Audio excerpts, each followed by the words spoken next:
What happens when a family is brutally murdered in a secluded farmhouse with no clear suspect, no motive, and eerie signs of someone living on the property after the crime? Welcome back to episode 11 of Ovaries and Oddities. I'm your host, Ivana, and today we're diving deep into the mystery that still sends shivers down the spine of anyone who dares to investigate it. While you're here, don't forget to follow, rate, and leave me a comment. Now let's get into the brutal mystery. In Bavarian, Germany, on a cold night in March 1922, a family of 6 was brutally slaughtered in the remote farmhouse. But what makes this case even more disturbing is the eerie aftermath. Despite the horrific nature of the crime, the killer, or killers, seem to have lingered in the house for days after the murders, hiding in the attic, eating the family's food, and leaving behind only cryptic clues. With no clear motive, no clear suspects, and a crime scene that defied logic, the Hinterkaifeck murders remain one of Germany's darkest and most puzzling unsolved cases. Let me set the scene for you. The Hinterkaifeck farm was a secluded property located about 43 miles from Munich, Germany. The farm itself was modest, with a variety of livestock, crops, and a few other buildings like a barn and a small cottage. It was home to the Gruber family and their chambermaid. The family's maid was named Maria Baumgartner. There wasn't much information on her, but she's equally as important. The family consisted of Cazelia Gruber, her husband Andreas, their 35-year-old daughter Victoria, and Victoria's 2 children, 7-year-old Cazelia and 2-year-old Joseph. Andreas Gruber, the head of the family, was a 63-year-old farmer. His age made the physically demanding work of farming even harder, leaving him little time or energy for socializing. His relationship with Azalea was reportedly tense, and he was said to be a stern man, making it difficult for him to form many friendships. When angered, Andreas would often lash out and make threats with dangerous tools like a scythe, pitchfork, or shotgun. He was also notorious for locking his children in the cold cellar for extended periods during the winter. And one of his daughters, Sophie, had tragically died due to this abuse. Little is known about Azalea, his wife, other than that she was in her mid-60s and worked alongside her husband on the farm. She was described as practical, with a strong sense of duty to her family. And by the time of the incident, their 35-year-old daughter, Victoria, had just moved back in with her 2 young children, Azalea and Joseph. With their isolated existence and complicated relationships, the Gruber family's story was about to take an unimaginable and tragic turn. Hinterkaifeck was a remote farm located deep in the Bavarian countryside. The Gruber family lived a secluded existence surrounded by dense forests and far from any neighboring villages. The isolation was one of the most significant aspects of the farm life. Few people ever visited, and the family rarely made trips into town. The farm was only accessible by a long, narrow, and often snow-covered road, making travel extremely difficult, especially in the harshest winter months. The remote location also meant that the family was self-sufficient, relying on their own labor to produce food and resources. While this lifestyle was not uncommon for rural farmers at the time, the distance from society and the family's limited interactions with outsiders meant that there was little chance of receiving help in times of crisis. And the idea of no one ever finding me if I was unalived, I'm surprised it only took 4 days in this case. Now, let's get to the murder. The events of March 31st, 1922 remain a mystery to this day, but the story actually begins a week earlier. Before that fateful night, Andreas Gruber noticed strange footprints leading from the woods to the farm, but none returning, suggesting someone was still nearby. He didn't think to report it to the local police because they were far away and the farm had always been quiet and safe. If he had, perhaps the century-old mystery wouldn't still be unsolved. Also in 1922, what were the cops really going to do about it? On March 31st, all 6 members of the household were brutally slain. Late in the evening, 4 of the family members were lured out to the barn, one at a time, where the perpetrator then used a mattock owned by the family to murder them. Just in case you're curious what a mattock is, I don't know how to say it.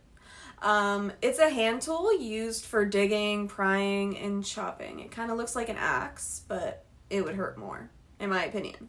Victoria, her daughter Kazelia, Andreas, and his wife Kazelia were all killed with blows to the head and neck. Also, the fact that they were lured out one at a time leads me to believe it would only be one person, like he couldn't take them all on, or she. The murderer or murderers then made their way to the main house, where they found Maria and Joseph.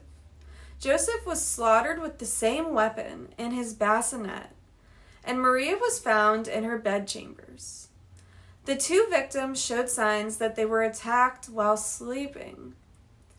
Unfortunately, and strangely enough for Maria, this was her first day as the maid, which makes you wonder if her showing up that day had something to do with it.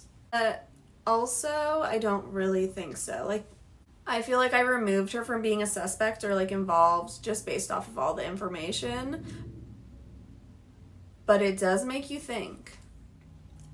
Because of the farm's location and the family's lack of social interaction, the bodies were not discovered for 4 days. On April 1st, 1922, Han and Edward Skarvowski, coffee vendors, arrived at the farm to take an order, but no one answered the door. So they walked around the property, and the only odd thing that they really noticed was that the gate to the machine house was left open. And over the next few days, it became apparent that Kazelia was missing from school, and the family didn't show up to church on Sunday. However, it wasn't until April 4th that the family was discovered. On that day, local mechanic Albert Hoffner arrived at the farm to repair an engine. When he got there, he found no signs of the family. He waited for about an hour before deciding to begin the repair, which took him 4.5 hours. So he was there 5.5 hours in total. He later remarked that the farm was eerily quiet that day, with only the dog and the farm animals breaking the silence. Later that same day, around 3:30 p.m., Lorenz Schlittenbauer sent his 16-year-old son, Johann, and his 9-year-old stepson, Joseph, to the Hinterkaifeck farm to check on the whereabouts of the Gruber family. When the boys returned, they reported seeing no one at the farm. Schlittenbauer then went to the farm himself, accompanied by his 2 friends, Michael Pohl and Jacob Sigel. The 3 men entered the barn, where they discovered the bodies of Andreas Gruber, his wife Kazelia, his daughter Victoria, and his granddaughter Kazelia. Schlittenbauer then went into the farmhouse alone, where he found the bodies of the chambermaid, Maria, and the youngest family member, Joseph, murdered inside the house. What made the crime scene even more eerie was that after the murders, the farm was not immediately abandoned. In fact, signs pointed to someone living in the attic for several days after the killings. Food was found missing from the kitchen, and a fire had been started in the stove. This led investigators to believe the killer or killers had stayed at the farm, hiding in the attic while the bodies remained undisturbed. Strangely, the animals on the farm were also unharmed, which suggested the killer was familiar with the place. During the investigation, it was brought to light that there were strange occurrences happening way before the week prior to the murders. The year before, the family's maid had quit, with rumors spreading that she left out of fear that the house was haunted after hearing odd noises in the attic. Then, in March 1922, Andreas Gruber found a newspaper from Munich on the farmstead, one that he had no recollection of buying. At first, he believed that it may have been a mix-up on the part of the postman, but it was later revealed that no one nearby subscribed to this specific paper. Also, the neighbors later recalled that Andreas Gruber had also been complaining about hearing footsteps in the attic, though when he went to investigate, he found no one. These occurrences lead us into the next part that literally makes my skin crawl, makes me want to die thinking about it. Whether it's a ghost or someone living in your attic, the footsteps from multiple people and the maid quitting, I would have left the next day. I'm quitting with you, girl. The crime scene was tampered with because someone was still living there after the murders. Bodies and items had been moved around, and the kitchen was even used to prepare meals afterwards. The calendar page was flipped to April 1st, 1922, when they were slaughtered the night before. That I don't find that weird because it was nighttime, so maybe, you flip to it before the next day. But the cattle were fed. Meat was recently sliced before police arrived, and the loaf of bread was finished. The autopsies were done in the barn, and they had determined that a mattock was the murder weapon, but the weapon was nowhere to be found. The mother, Cecilia Gruber, was found to have 8 holes in the right side of her skull, while her daughter Victoria's skull was found to have 9 after being hit repeatedly on the right side of her head. Unusually, there was also strangulation marks found on Victoria's neck, which we're about to get into, and it's so fucked up. And that's the theory, I believe. 7-year-old Cecilia was hit once on the right side of her face, then hit in the jaw by an iron band to silence her before slitting her throat with a pocket knife. She didn't initially die from the injuries. What? She didn't initially die. She lied in a hay pile for hours afterwards, half naked, pulling out her own hair. Andreas suffered different injuries from the rest of his family, though. He died from a fall on a heavy pickaxe, which tore his carotid artery, and this was the only injury. And the pickaxe was later found in one of the feeding troughs. The killer partially covered the bodies with hay, which I then later read that it was probably because they wanted to bury it, but the ground was iced over and it was too hard to dig graves. Inside the house, where the murderer resided for days, also lied the bodies of Maria Baumgartner and Joseph. Maria suffered injuries to the face on the right side of the head and was found to have died from at least 1 hole in the top of her skull. A hole. The young Joseph had been slaughtered inside his bassinet with a single blow to the head. The motive for the crime was first suspected as a robbery, and the police interrogated traveling craftsmen, vagrants, and several inhabitants from the surrounding villages.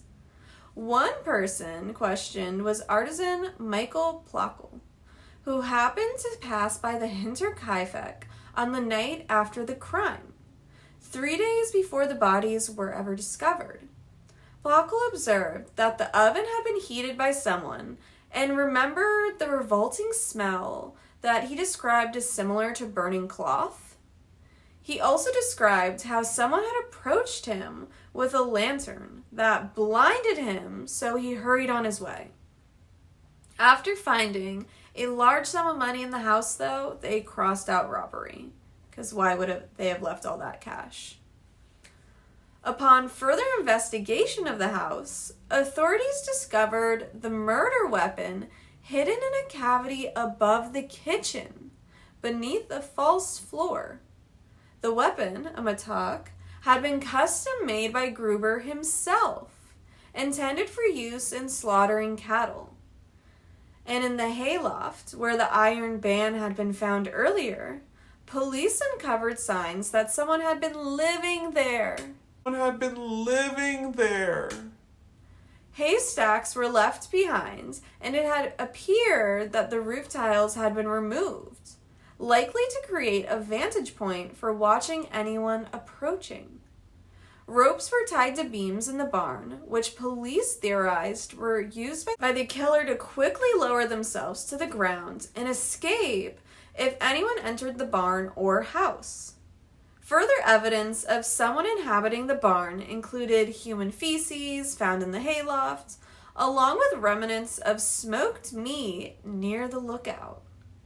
With little to go on in terms of clues at the crime scene, detectives began compiling a list of potential suspects. Now, here are all the theories, suspects, speculations. Theory 1, Carl Gabriel, which would be the not-so-dead ex-husband of Victoria. One of the most intriguing theories suggests that Carl Gabriel, Victoria's husband, who was believed to have died in World War I, might not have been dead after all. Some believe he returned home, discovered Victoria's affair with the neighbor, or in some versions, her incestuous relationship with her dad, and in a fit of rage, murdered the entire family. But if Carl had survived the war, where had he been all this time?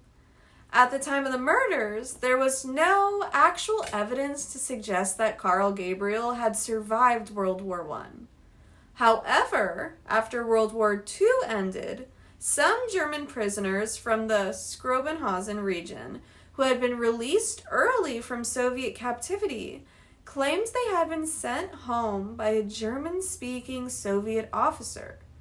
These men reported that this officer had confessed to being the murderer of the Gruber family.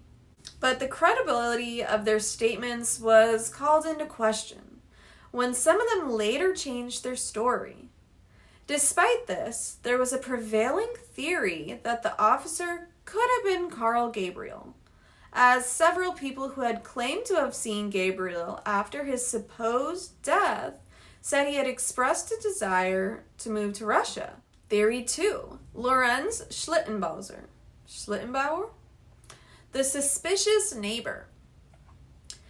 Next up is Lorenz, the Gruber's neighbor, the man who found the bodies, and some say the father of little Joseph. What a plot twist. Schlittenbauer was one of the first to discover the bodies, but his behavior raised suspicions. He seemed to know too many details about the crime scene, details that it seems only the killer would have known, and some even wondered if he had moved the bodies. And when asked by his companions why he had gone into the house alone, when it was unclear if the murderer might still be there, Schlittenbauer allegedly stated that he went to look for his son, Joseph. There was also a key to the house that had gone missing several days before the murders that he used to unlock the house. Though it's possible that he just had the key because he was a neighbor or because he was Victoria's potential lover. So for many years after the crime, Schlittenbauer remained the center of local suspicion because of his strange comments. Before his death in 1941, Schlittenbauer initiated and won several civil claims for slander against those people who described him as the murderer of Hinterkaifeck. If he was the killer, he took it to the grave with him. Theory 3. Someone in the family. Could the killer have been a family member? Some suggest that Andreas himself might have snapped, driven to madness by the complex and twisted family dynamics. Andreas was slain in a different way than the rest of the family, and he was already rumored to be abusive. Someone was reported to be taking care of the farm in the days following. It was also rumored that he would sexually assault Victoria and that Joseph was actually the product of incest. That is possibly why Victoria and her parents had had an argument the night before, causing her to run away into the forest. Which I'm like, if the person wasn't already at the farm, maybe her running away into the forest and being lost for hours led someone back to the farm. When Andreas learned that he was not the father, he went into a rage and beat his family members to death, strangling Victoria before beating her with the mattock. His wife and the children were beaten as they attempted to intervene. But since he was also a victim, this theory seems less likely. Theory 4, a passing drifter. Author Bill James, in his book, The Man from the Train, alleges that a man known as Paul Mueller, a German migrant, may have been responsible for the murders. Mueller was the only suspect in the 1898 murder of a Massachusetts family. And James believes Mueller killed dozens of victims based on research in American newspaper archives. He believed that the American crime scenes resembled the Hinterkaifeck murders, but there is no evidence to really support this theory. Theory 5, the Gump brothers, and we're almost done. Adolf Gump was considered a suspect as early as April 9th due to his ties to the Freikorps Oberland. As a member of the Freikorps, Gump was believed to have been involved in the killing of 9 farmers in Upper Silesia during the 1921 Polish uprising. In 1951, they started looking into the brothers after their sister Crescentia allegedly confessed on her deathbed that both brothers had been responsible for the killings. As a result, Anton was taken into custody, but Adolf had already passed away in 1944. However, after a brief period, Anton was released, and by 1954, the case against him was officially dropped due to lack of evidence linking him to the crime. And lastly, we have Theory 6, which is occult or paranormal. One of the most popular paranormal theories suggests that the murders were the result of a curse placed upon the Gruber family. According to local legend, the farm was cursed by the spirits of those who had died on the land, leading to a string of misfortunes for the Gruber family. The most well-known of these stories involves a strange incident in which Andreas Gruber reported hearing voices in the night and seeing some strange figures on the property. Some people believe that the murders were the ultimate manifestation of this curse, a violent act caused by restless spirits seeking revenge. Or the voices and figures were just the person who was living in his attic. Another theory centers around the possibility of occult practices being involved in the murders. Given the isolated nature of the farm, some believe that the murders were connected to dark rituals or satanic practices.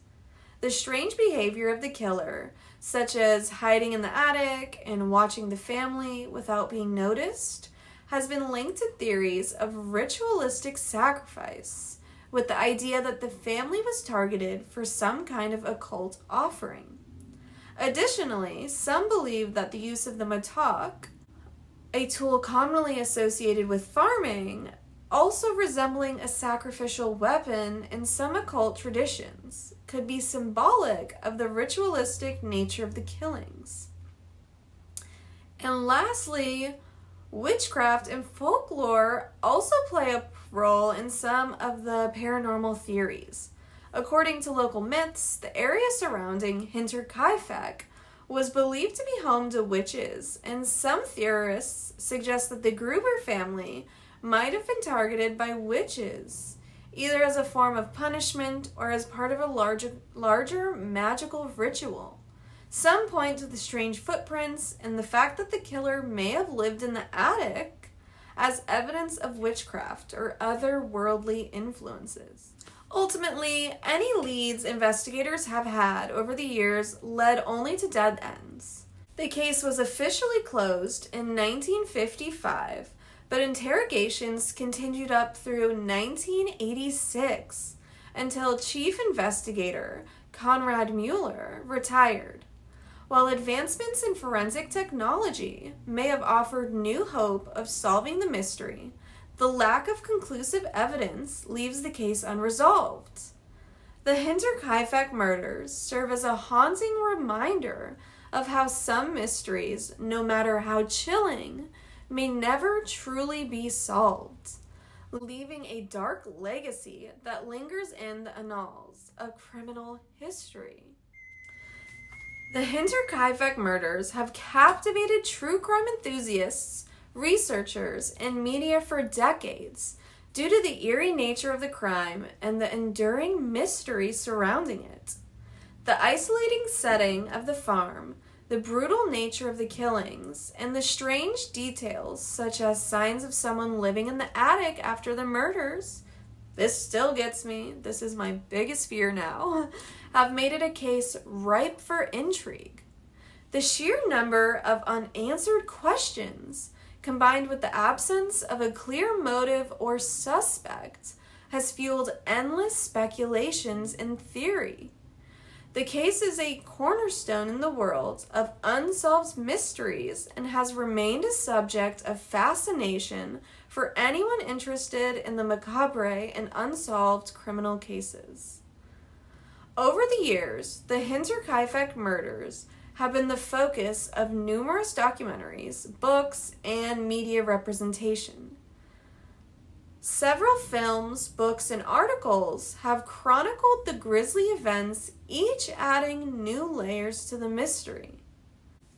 These portrayals continue to perpetuate public interest, contributing to the case's legendary status in true crime culture.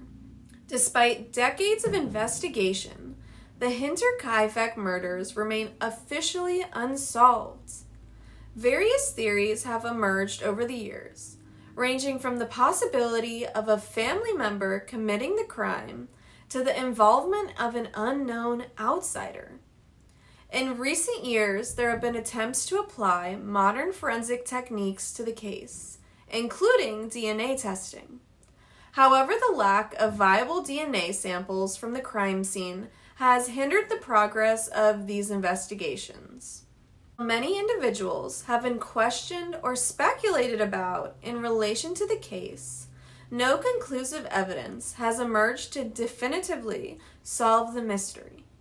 Despite numerous attempts at revisiting the case, the murders continue to haunt the public imagination as it stands unresolved, with the mystery of who committed such a brutal act and why they're still lurking in the shadows.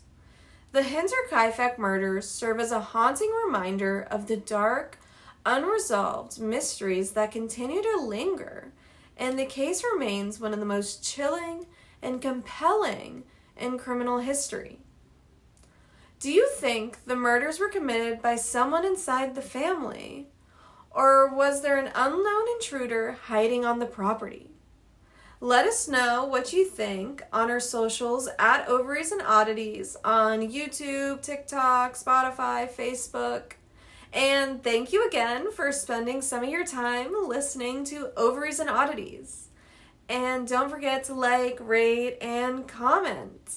Until next Wednesday, bye.